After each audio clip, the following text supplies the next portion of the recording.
Now we are going to create another product mockup, but this one is going to be a little more different because it's a little more advanced, but gives us a lot more functionality.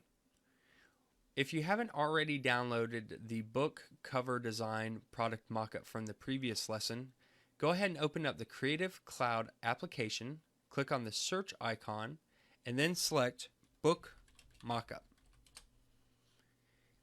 And the first result that we get, the hardcover book mockup, is the one that we want. So we can click on that. We can see that it's 56 megabytes. It's a PSD file, so we can edit it, and that's what we want. And go ahead and click the download button.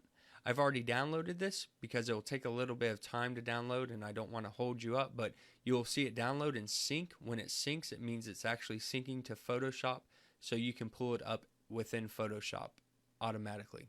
So I'm going to go ahead and minimize this. And on the welcome screen of Photoshop, I'm going to click on Libraries and click My Library, and you will see those files open up on the right hand side.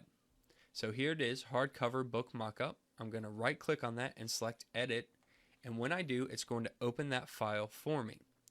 And these are the book cover designs that we're going to be using, and it's really simple, it's really intuitive, and it works really, really well. So as you can see on the right hand side, we actually have a libraries tab with our different assets that we downloaded, and we can always click and drag these into the project here if we want to use any images or templates that we've downloaded. But let's go ahead and just move this up so you can see these layers a little easier. Here we have three different layers. Our background layer, if I turn that off, you can see it's just that gray background. We have the back book cover, and then we have the front book cover. Now I only want to just use the one book cover for now, so I can hide this one, and I can select the top book cover. I'm going to select my move tool, and I'm going to drag that in the center. So that looks great as is. All we have to do is change out the image, and with smart objects it's really easy, and I think you're going to like this a lot. So go back to the layers, click on the arrow next to the folder, and it will drop down the layers, and we can go through these real fast. Let me slide this over so you can read this here. Okay. The first layer we have is our shadows. So when I turn that off, you can see that's the shadows of the book. And when I move that, you saw the shadows followed along because they're all in that group together. Then we have the actual book. When I turn this off, it looks a little weird, but you can see that it's the actual book itself. Then above that, it says Chance Color here. This is actually the coloring of the book, the front and the back. If we were to change the color of this book, say to like a black book, we would want to change this layer, actually edit it to black also, because it's actually coloring the book for us. And you can see it's actually coloring it a little gray, not perfectly white. But if we change the color of the book, blue, black, red, or anything else, we would want to change the color of this layer too. We're not going to worry about that right now. The layer above that, it says Your Design here. Double click the layer Thumbnail, and this is where it's actually pulling the image from. This is our smart object layer. Before we do that, let's look at the top layer, and this is just some effects that are being applied, such as some embossing to make the book look really nice. It looks like it's looks funny here because I'm at 33%. I'm going to zoom in real fast. I'm going to click View, Zoom in. That takes me to 50%, so it looks a lot better, a lot cleaner this way. All right, now we're not seeing all those jaggedy lines. All right, so now we want to go to the layer that says Your Design here. Double click the layer Thumbnail. If you look at the layer Thumbnail, it looks like a transparent layer, but then there's a tiny little image in the bottom right here. It's really hard to see, but if I double click that, it actually opens up a new document of the image of the book. And you can see we have an error here, some missing fonts. I'm going to be creating my own image, so I don't really care about the fonts. Now, if you just wanted to use their template and change out the words, you would need the fonts, or you would have to use a different font. But for the time being, I'm going to click Don't Resolve. I don't care about the fonts. I'm not even going to use this. As a matter of fact, I could delete these layers if I wanted to, or for now, I'm just going to hide them. I'm going to create a new layer at the top, and I'm just going to draw on this just so you can see what's going on here. So I'm going to select paintbrush. Let's just make it big.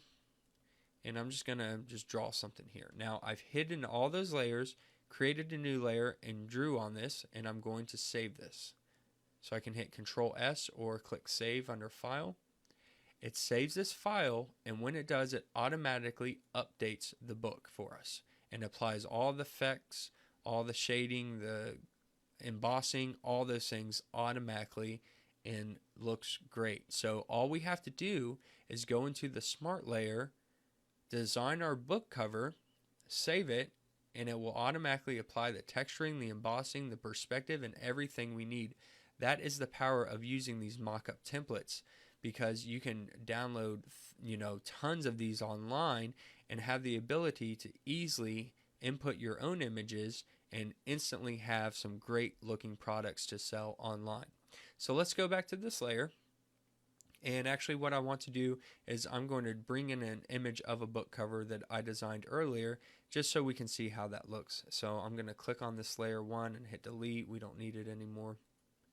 Then I'm going to go to File, Open, and in the Resources section, we are going to see Image Book Cover. And this is just a quick, easy book cover image that I created just for this little tutorial here. So I'm going to hit Open, and it's going to drop this as a new image with the typical background, and I want to drag that into that psd1.psb file. That PSB file is our smart object file. So I'm going to go to my image book cover.jpg, click and hold. So we're dragging it. I'm going to not go to the book cover mockup PSD, but the psd1.psp, and I'm going to come in here and drop this in. And as you can see, that this image is a lot bigger than our template. So I'm going to zoom out. I'm going to hit Control minus to zoom out here. Make sure that layer is selected. I'm going to go to Edit, Transform, Scale. And I'm going to hold this down. And if I hold Shift, it will actually lock the constraints for me here. So it makes sure it keeps it in the right aspect ratio and doesn't get all distorted or stretched. So I'm holding Shift to lock that. Let me move it into place a little bit better. Actually, let's go ahead and apply that, move it, and then we will scale it again to get it right where we need it. And I may have created this. Yeah, this is a different size book cover than what I actually have here. So sometimes this will happen depending on what you're producing for. So Amazon Kindle might be one size, and then a physical book might be another size.